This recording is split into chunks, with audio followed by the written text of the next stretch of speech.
our February meeting here on the third Tuesday of February. My name is Graydon, president of Ruby Hill Neighbors. I'm joined by our awesome co-presidents, Jackie and Brandy, along with, I haven't looked at the participants, but I believe Megan and Ken, who are treasurers. And then our awesome communications director, Tiffany, she's not able to make it tonight, but definitely part of the team there. And I'll just use this opportunity to put out there that we're still actively looking for someone to fill the vice president position along with the membership coordinator. And you can reach out to us via email at info@rubyhilldenver.com. And yeah, I guess we'll jump from there. We'll jump right into the meeting. It'll be a short, quick one, just like the month here. And yes, sir, District 4, Officer Chavez. Thank you, sir. Hello, everybody. Thanks for letting me come to your meeting as always. I'll go over some stats and then we'll have some questions, some concerns, anything that you're seeing in the neighborhood. So first, burglary went from 8 to 5, which was a 37% decrease. Awesome. Larceny 10% or 10 to 2, which is an 80% decrease. Theft from motor vehicle went from 6 to 8, which was a 33% increase. And it went 16 motor vehicle theft 16 to 10, which was a 40% decrease. So all in all, everything looks really good. 2 more registered theft from motor vehicles than last year.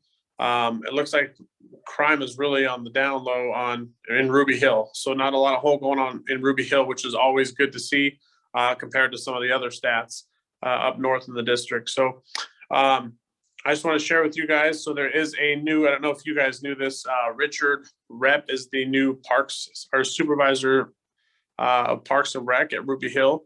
So if you guys ever had any questions, his wife was the president of Marley and a couple different other organizations. So again, that's Richard Rep at denvergov.org. So if you guys have any concerns at Ruby Hill, you can reach out to him. Great resource. Other than that, again, crime's looks like it's trending low around these months. It typically is starting to pick back up in the summer. Ruby Hill has been relatively quiet. I think the biggest thing right now is, again, is just the theft from motor vehicles. So make sure you guys are locking doors. Holidays are over, but, you know, if you're puffing out there, don't let the car run. Other than that, I don't really have much going on in District 4 besides your typical stuff here and there, but it's been relatively slow. Does anybody have any questions or comments, concerns, anything they're seeing that we are not or we can be aware of? I see some hands in the chat. So yeah, if you guys don't have any questions or updates or anything like that, I will get out of your hair and let you continue your meeting. Just a quick note too, if you are comfortable, you can unmute yourself. I'm keeping an eye on our live chat as well, but also if you have questions, you can always pop them in the chat and we can redirect those with follow-up as well. But I see Ken has his hand up. Do you have a question, Ken? Yeah, sorry, this is also Megan on Ken's phone. We're down like a computer tonight. Officer Chavez, I'm curious. I know we've worked a lot with you regarding like homeless encampments on our block and illegal dumping and activity like that. I'm just curious, has the protocols changed at the city in regards to like how we should be reporting this stuff? We've had a camper on our block now probably for 6 months. And I don't think the city's come to like help clean up or anything, despite even like the illegal dump like reports we've been doing. So just some guidance I think could be helpful because I know it's also a challenge in other parts of the neighborhood too. Absolutely, absolutely. Where are you located? If you don't mind, let me know. We're on West Atlantic Place, so that dead end. Oh yeah, yeah, yeah, yeah. So, I mean, as you know, as Megan, right? Yep. Yeah. So Megan, as you know, I can't tell you the amount of emails I'm bombarded with all day long regarding this issue, and you know, I know it comes up every council meeting. You know, I know there's this party should be doing this party should be doing that. Not once have we ever said our hands are tied with anything. You know, I think that there's a misconception on what's going on, right? There's a lack of communication, I think, all around. And one party's supposed to do this, one party's supposed to do this. We're not enforcement, we're not this. It's convoluted, right? And it's very difficult, to say the least. You know, we work closely with all the council districts. Again, reporting to 311, reporting it to us, the enforcement side of it. You know, the same thing, the 72-hour notice posting is kind of how we've been doing it. If they fail to, so really the policy is if they don't move 100 feet in a 72-hour period, then we go back out there and try to get compliance. We go out there and try to offer resources. We go out there and do a lot of things to get compliance, right? We're not out there trying to just write, you know, the homeless party's tickets and say, here, you don't pay this, because obviously that's going to send them back even further, right? So we're trying to get EIT out there, different kind of resources, and it's just been a struggle with the city council, the mayor's office, all of us. I mean, every entity resource that's on the list. You know, I sit in meetings, 2 meetings a day, one about abandoned trailers, RVs, campers, and the second is homeless encampments and things like that. So I'm on all those meetings with people from the mayor's office, chief of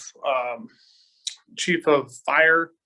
There is environmental health services. There's just a group of resources that we meet every day. We just kind of talk about this, and I wish I had a better answer. You know, there's just there's so many obstacles with these kind of things. And as far as the trash, we definitely can get that handled. But I think it's more along getting these people moved along. Megan, you, for instance, example, have had several different people on your block come and go and not abide by any of the 72-hour notices. They move the 100 feet, move back. They just move it all around. But, you know, send me another email in the morning. I'll send it over to not neighborhood inspections. I will send it over to solid waste. We'll see if we can get someone to clean it or get out there to assess it. As most of you guys know, I've been on the desk since October. So I handle everything south of Mississippi, Santa Fe, in between Santa Fe and Sheridan. So everything in between I handle. So unfortunately, Ruby Hill has Louisiana, La Pan, Mississippi and Huron, Mississippi. And I mean, they have a huge issue with RVs. So this is pretty much how 8 out of my 10 hours of my day go to working on these issues. So the policy hasn't changed, kind of same thing. Just report to 311, report it to us. If you see anything illegal or in progress, like dumping or something like that, please call 911, have officer out there. If you know they're just not moving, 720-913-2000, non-emergency, and we can get back out there. But it's a case by case. You know, every camper is different. Every camper is a domicile. Every tent is different. It's a different process for every piece of it. So I hope I answered most of your questions. Like I said, 8 out of my 10-hour days is handled. Emails are being handled, meetings, things that we can do better. But that's kind of where we're at. You know, I work closely with Joel and Clark's office every day about this with Tate. And so we are definitely, we're working on it. Absolutely. Thank you. That's really helpful. I'm sorry for such a difficult question, but appreciate your answer. I just want, and the thing is, I want to explain to everybody the education piece behind it. Like, you know, there's just so many steps we have to cover as an agency before we can just, you know, we can't just be relocating people. And I mean, you know, the process, Megan, you especially know kind of how it works. So yeah, it's a difficult situation. Absolutely. Does anybody else have any other questions geared towards that or anything else I can answer while we're on here?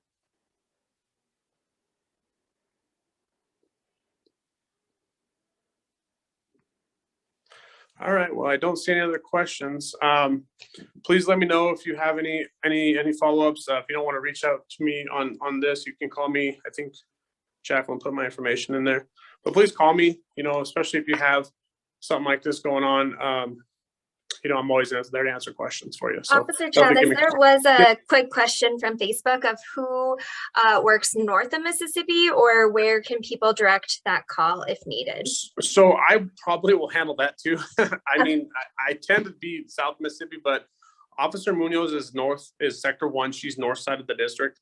She's in detective training, so she's gone for 4 months. And then Officer Anderson is my partner. So right now, it's just Officer Anderson because I'm still pushing paper on the desk because of my knee. So I'm off 2 weeks. I'm out of the penalty box 2 weeks and I get to come out and play.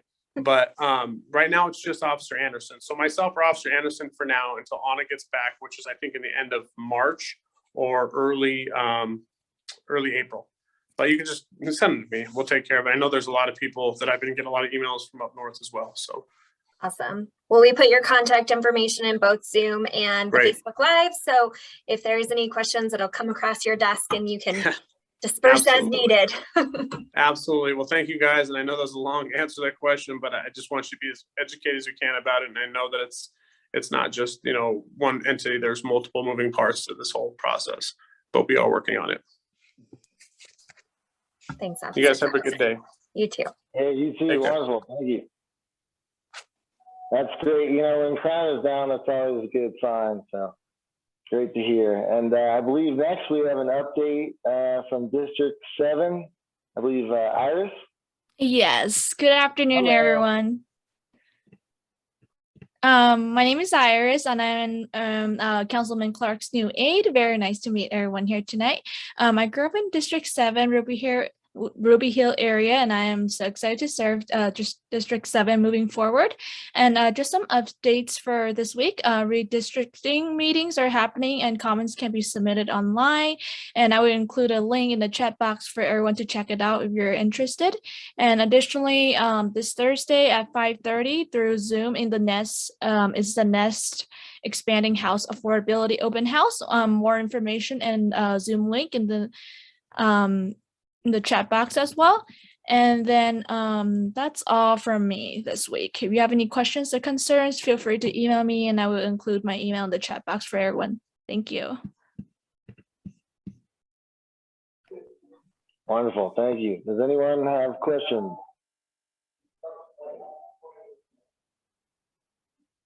It does not appear so.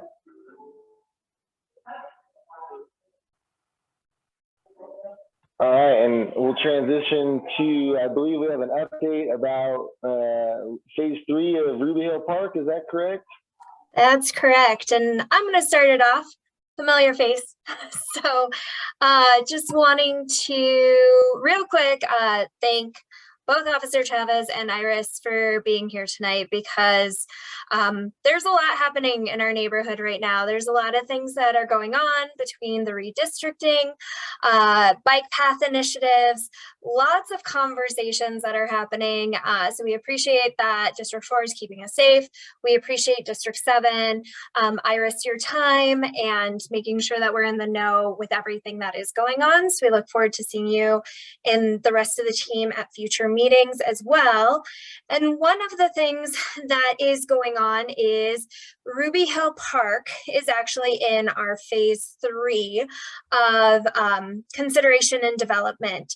And so essentially what that means is in 2008, there was a phase 3 or a master plan set up around improving Ruby Hill Park. And it is an ongoing project. I think on average, a lot of the park master plans are about a 30 to 35 year process. And so we're well into that process. And at this point, we're in phase 3. There has been a smaller committee that has helped work with the consultants who are hired on just kind of talking about what is happening in the park, where do we see this vision, what is going on with it. And I do see that we have the other two representatives. So my role as past president was to support and help in a leadership capacity representing the neighborhood. We have Jace Driver, who his role is actually that his home, his backyard is essentially the park. His home backs up right to the park. And then we have Sharona Thompson, who is also very close to the park, but she is a huge community leader. As many of you know, she was president of the neighborhood association as well, past president for the last 3/4 years. And then also too, she is one of the community garden leaders. So spends a lot of time in the park. And so we all have a vested interest in this. And the biggest thing is that they will be having a public meeting. Let me share my screen really quick. I hope you guys can see this. They do have a public meeting coming up on Tuesday, March 1st. So a couple weeks out. It's from 5:30 to 6:30. This will be via Zoom. I can work as Sharona and Jace are presenting to include this link, that tiny URL link in the chat as well. But essentially, we just wanted to make sure that you all were aware that there is a public forum. Decisions are not final yet. There are still a lot of things going on in this conversation. And so a lot of opportunities for you to provide input. So some of the things that we are interested in having conversations about, and where my home is not directly on the park. I'm actually on the north side of Florida. So I have a little bit of a walk to get there, but it is still something that I enjoy. I am a gardener at the community garden. I enjoy the park, walking my dog there, participating in all of the things, with the exception of the bike park. I love watching the bike park. I do not go down any of those hills myself. I am not as bendy as I used to be. Those kids are pretty awesome, though, to go. It's fun to watch. And, you know, significantly, the Levitt shows are a big part of the park as well. And so my biggest takeaway, my biggest thing is that I really hope that there is a cohesive component and a safety component to this phase, where we have the potential to add some really cool things, a lot of exciting things, and I am hoping that they are able to consider the entire park, not just this section, to make sure that we have lit pathways, accessibility, ease of access from top to bottom and bottom to top, especially when we are looking at those things like big events. And so that's one of the biggest things that I have taken away. And at this point, I do want to potentially hand this off to the other two representatives who have been on the subcommittee to offer some insights and conversations as well. So I know we're all kind of traveling and all over the place, but Sharona, are you available to pop off mute and offer your insight as well? Yes. Hold on one second. Let me get on the video here. Hello, everybody. I'm in California right now. It's raining. I think we have snow coming to Colorado. Anyways, no, it's, I think it's really, really important that people come to this meeting if you are really engaged with the park, use the park, care about the park, want to see the future of the park unfold.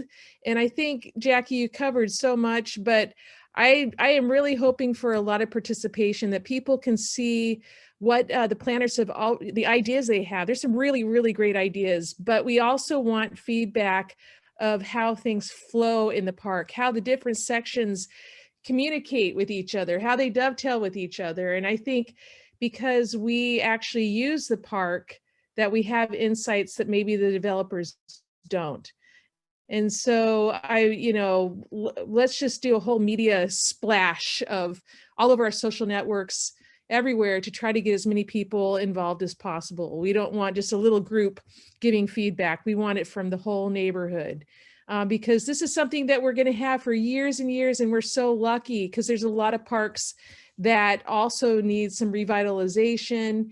And it is our time to shine. It is our time in this park to make it the best it possibly can. We've got some resources there.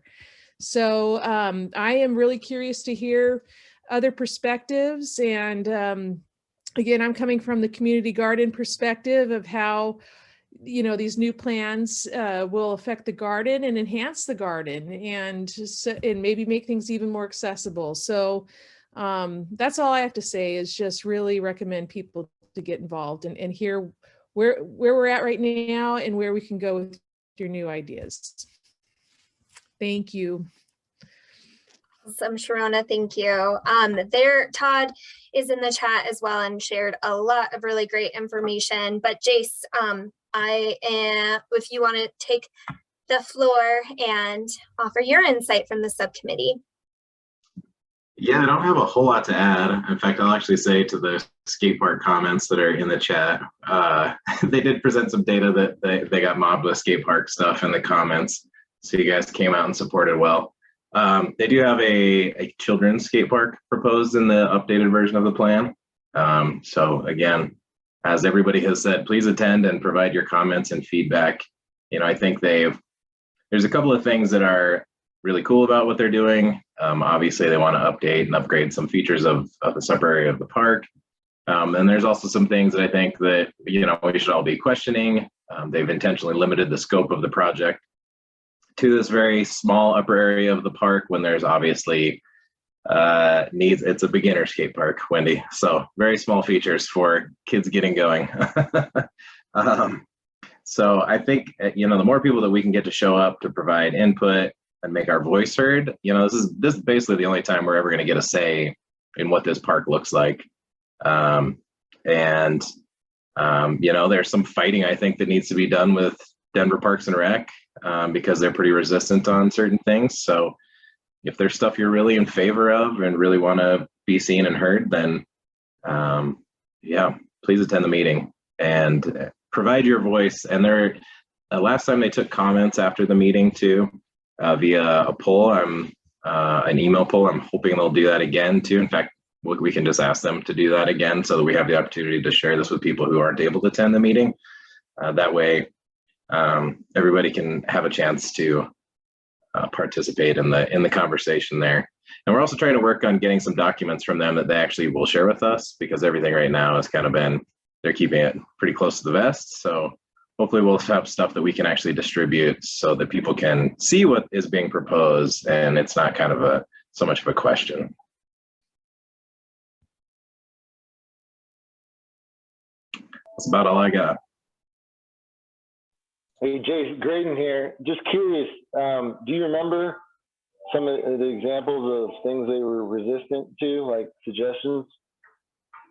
Yeah, anything outside of the designated boundary for this project, which is literally just the upper area of the park doesn't even include the upper pavilion. So anything kind of adjacent to the upper pavilion over to the playground, essentially. So it's nothing outside of that park is going to be addressed or done. And I think, you know, like has been mentioned, there's some connectivity issues inside of this park.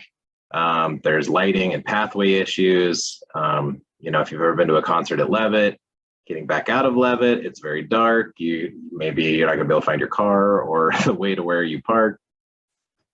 So I think there's some things that broadly could be addressed about how we deal with getting people in and out of this park more effectively.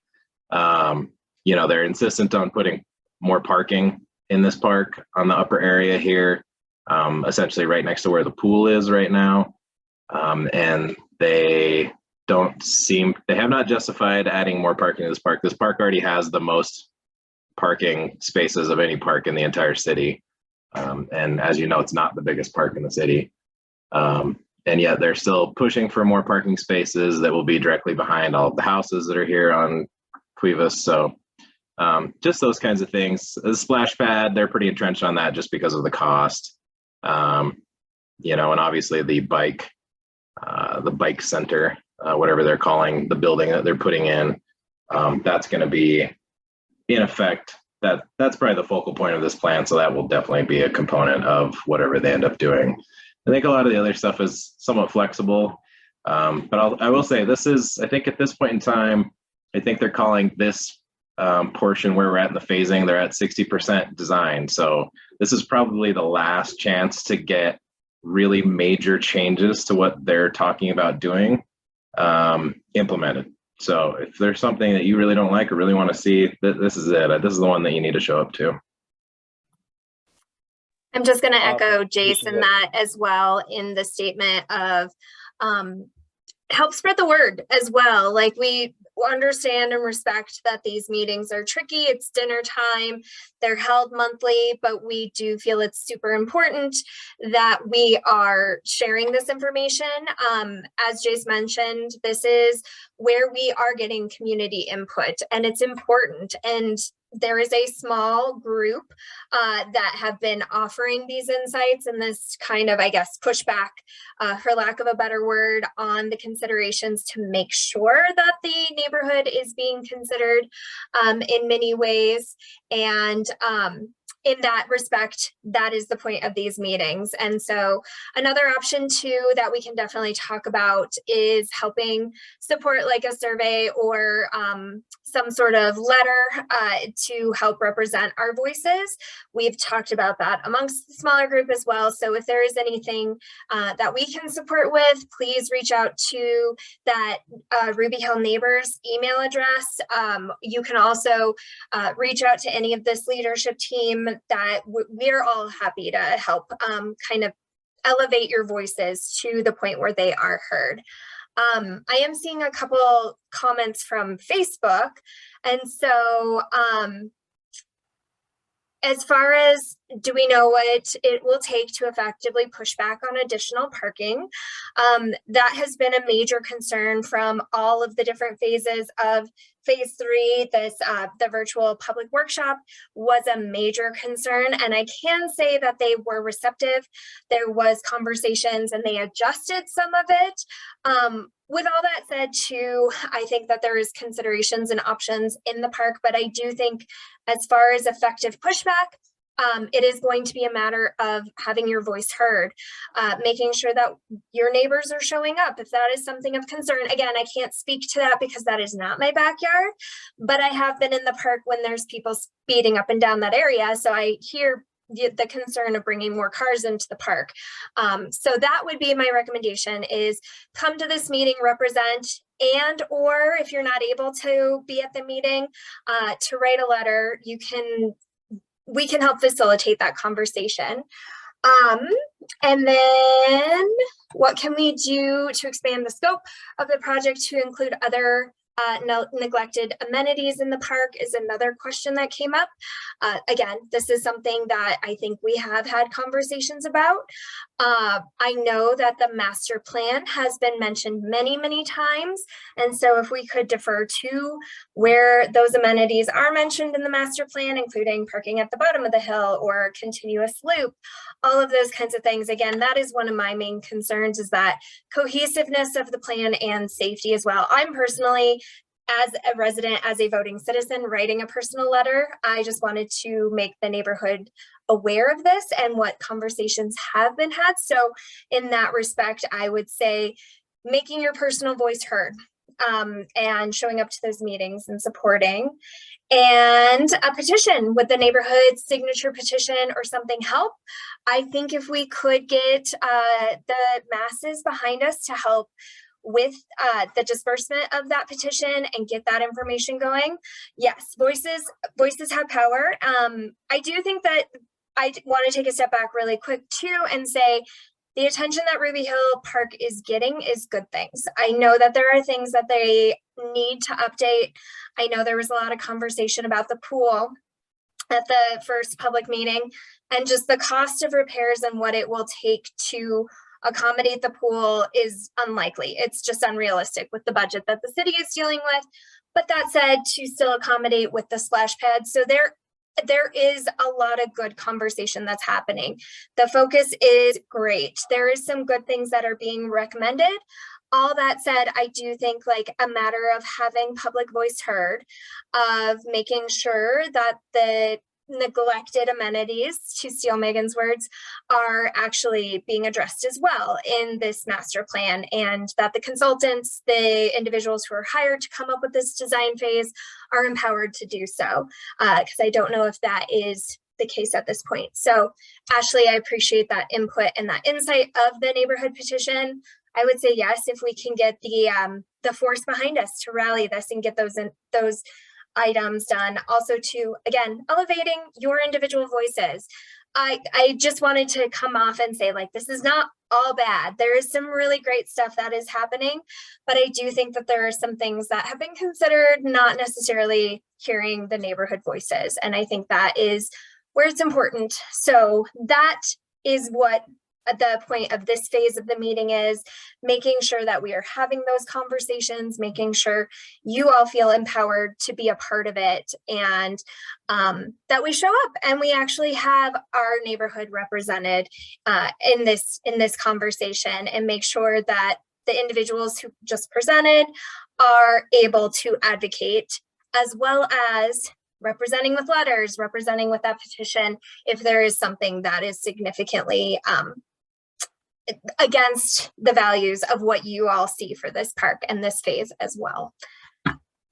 Sharon or Jace, did you want to add anything else? I just went kind of on a rant. I apologize. You nailed it. Perfect. Hey, Jackie, Graydon here. Question on parking, because yeah, that seems to be the big issue.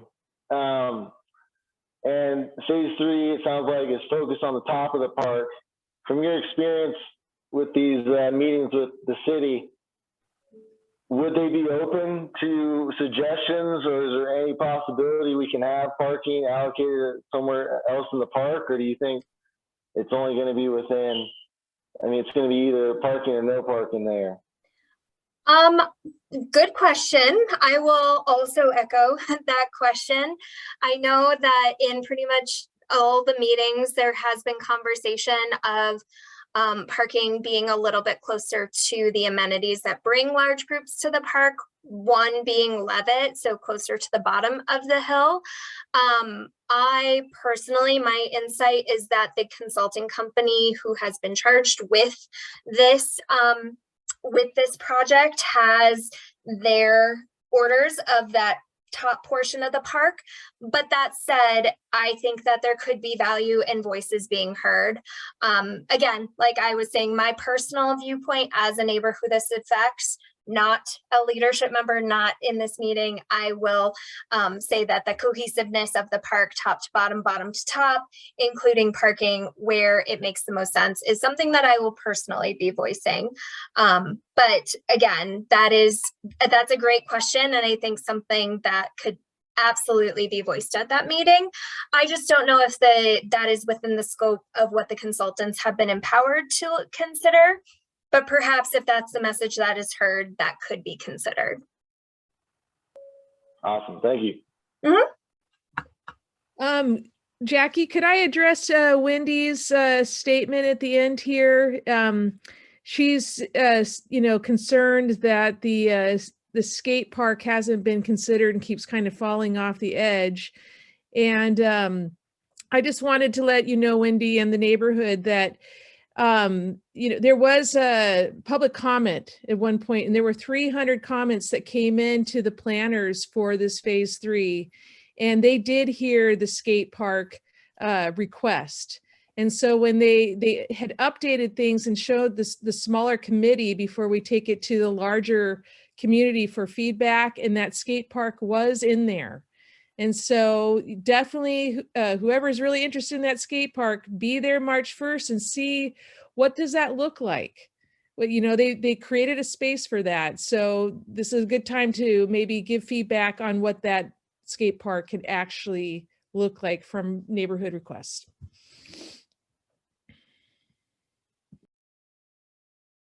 Yeah, I'll echo that too. I definitely heard the skate park represented, and we saw some data with surveys. So any of those opportunities, as surveys come out, as they become available, we'll try and disperse them via the email sign up. So if you have that, there is a way to sign up on the website or on Facebook. We also disperse this information. Make sure, again, I sound like a broken record, but it's important. Make sure your voice is heard in as many ways as possible. Awesome. Yeah, appreciate that update on the park there. And I guess any more comments on the park? And if not, just closing comments, any comments folks have in the neighborhood? And if not, then we'll end the meeting and wish everybody a good evening.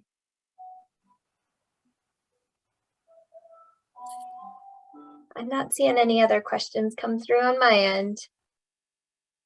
Awesome. Well, we really appreciate everybody's attendance this evening. Very informative, compacted in a short time, and sounds like there's a meeting coming up about the park on the 1st, and then we'll have our neighborhood association meeting here on the third Tuesday of March. So again, thank you everyone, and have a wonderful evening. Thanks all. Have a good night.